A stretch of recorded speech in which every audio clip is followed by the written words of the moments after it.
Hello mga kamister, isang magandang araw ulit. Ay sus at nakuha pang mag-video ni Kamister Security. Dito lang yan po sa labasan na sa aming bahay. Naglalakad lang may pa-picture video pa kasama namang lalaki. Bibili lang naman ng mga parikado. Bawang ho, pamintang wasak, pamintang durog pala. At saka yung luya. Dilis, ilalagay ho natin din sa ginataang gulay na laing or gabi. At ngayon nga ho mga kamister, sisimulan ko na ho magkayod ng niyog. Ako na lang ho magkakayod ng niyog. Nang hiram na lang ho ako sa mga kakilala ko ng kayuran. Kahit walang pa, ay maganda naman ho at matalas. Sinaga ko na ho magkayod o magkudkod na ring niyog dahil ho ako sanay naman ho sa probinsya namin na rin. Sobrang sanay ho ako sa mga gawaing ganito, gawaing bukid, gawaing probinsya, mga kamister. At naalala ko nga ho, bago ho kami tumambay or gumala sa galaan ng mga kabarkada namin, ay talagang pinakakayod muna kami ng tatay namin ng niyog na pambahog man lang sa baboy. Pag walang kayod, walang gala. Yun na nga ho mga kamister, dahil nga ho ako na lang nagkayod na ring niyog, ay pagbabayad ho din 10 piso ang isang buo, ay di 3 buo ay 30 pesos din, ay kamahal, ay bibili ko na lang ng Ricardo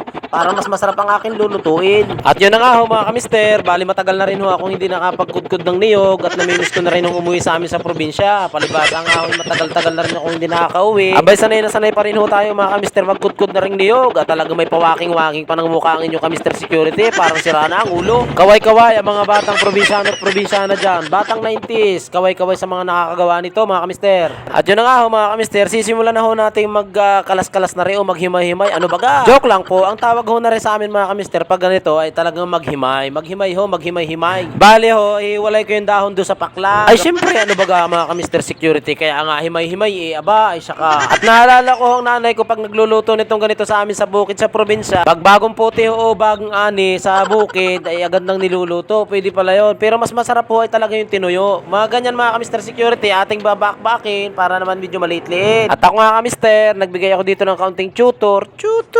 Sa hindi ko nakakala magbalat ng paklang ng gabi, palitan yung isang haba, tapos putulin nyo. Aba, tama na't nalilibang. Ganun lang mga Kamister. At yun na nga ho mga Kamister, nandito na tayo sa kusina at magagata na ho na tayo ng niyog. Siguro alam mo na ito mga Kamister, yung unang gata syempre, ibubukod natin sa isang lagayan nang sa ganun ay mas masarap ang ating lutuin para mas lasang-lasang gata. Coconut ba? Coconut. Ay hindi pala mga Kamister coconut, coco milk pala. Coco milk. At ayan na nga ho mga Kamister, ihanda na natin ang mahiwagang kawali natin. Aba, ay napakadalang ko humagamit na rin kawaling ari. Palibasa nga ho, nakatambak ang mga kawali din Ay, nakita nyo naman. At yan na nga ho mga Kamister, tayo nagagayat na ng pangmalakasan.